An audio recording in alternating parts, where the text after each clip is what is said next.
this segment, we will be exploring the ways in which social media affects the lives of teenagers. Websites like Facebook and Twitter have become so popular that they've replaced face-to-face interaction. A conversation between two people can be read easily by a third party with one simple click of a button. Social media has made it painfully easy for us to access information, whether it's ours to know or not. The real question is, are we a generation that can handle being this far out in the open? Or is social media a burden in our lives after all?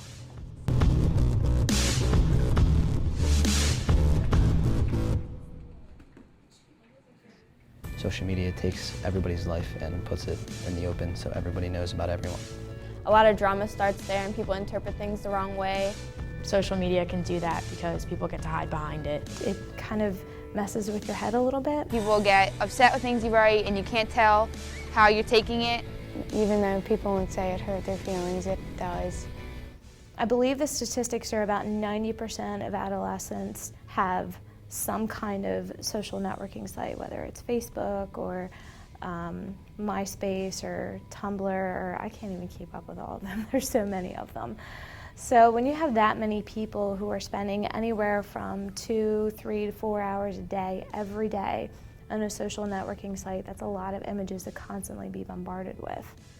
Somebody in Collingswood made an anonymous Twitter account called Collingswood Gossip Girl, and since they said a lot of things about me and felt like they were targeting me, I thought I knew who it was, and I never said who I thought it was. Somehow she found out, and she added me the next day and just completely said inappropriate things like cursing me out and publicly putting out there that I thought it was her. There was a fake account made on Twitter, and they talked about Collingswood's business, and I was mentioned a few times, and when I came to school, people mentioned it to my face, and it just got annoying after a week. It was immature for somebody to do. I posted something on MySpace and they misunderstood it, and they commented back and I commented back, and there was this whole like fighting thing that was supposed to happen that I wasn't really into. I didn't want to fight. And then the next day at school, people heard about it and they told them that I wanted to fight. And then later that day, when I wasn't looking, the girl punched me in the face and walked out of the classroom.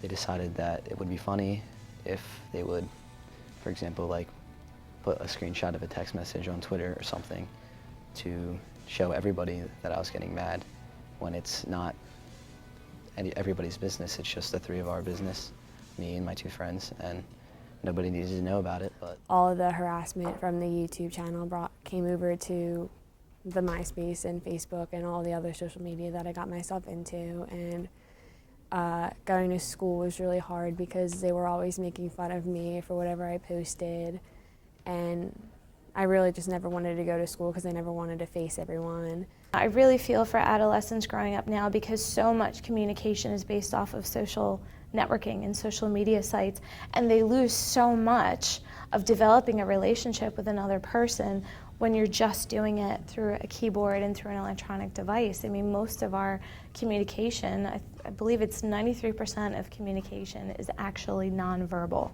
and only 7% of the things that we say are actually, Not only does social media affect the personal lives of high school students, but it has also become a distraction and intimidation factor in athletics. Harmless smack talk, which used to happen out on the field or court, has moved to social media, where it becomes viral and remains for a larger audience to see. Social networking is how other sports trash talk you. Like, you used to do it on buses or on the field, but now you wait till the game's over and do it behind the screen. And it creates a lot of problems because it's out there forever.